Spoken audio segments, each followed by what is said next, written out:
I had my heart broken wide open today. So if it looks like I've been crying, yes, I have.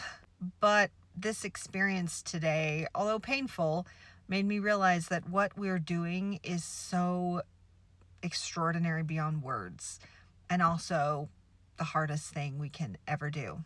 And this thing we're doing, we are embodying love. We are bringing love back. We are bringing love here to humanity in greater and greater amounts in ways that have never been here before. That's what ascension is. That's what we on the left, politically in America right now, are fighting for. We're fighting for people to be taken care of, for people to belong, for people to be safe, for people whose rights have been stripped away, whose dignity has been stripped away. We are fighting for a space for them, for all of us. And that is love. And those we are fighting against are those who do not have love, don't believe in love. Maybe they've never really been loved.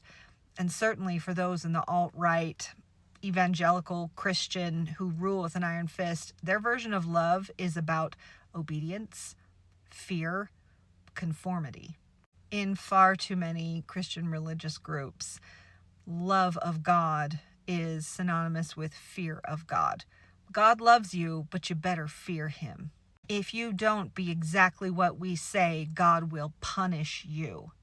And that belief, more than any other, has worked its way into the minds and hearts of humanity.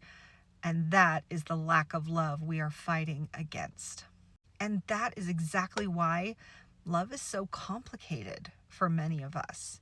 And that's what cracked my heart open today. But I don't want to make this just about religion, just about Christianity. It is about so much more than that. Because for far too many generations, we haven't had love, true, accepting, open-hearted, healed love. We say that hurt people hurt people. Unhealed people can't love fully. You can't. We've all been carrying around wounds from generation to generation. And so many people alive at this time, so many people who are awake at this time, we're the cycle breakers. We're saying, no, we're not going to keep doing that. We're going to do it a different way.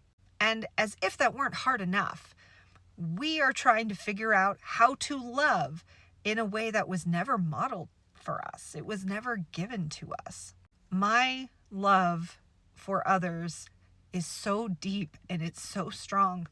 And then every now and then I wonder, where does that love come from? Because I was never given that. I was never shown how to do it.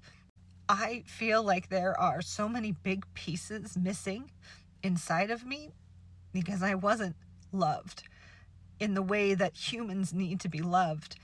And when I think about that, I realize I don't know who really is ever loved like that.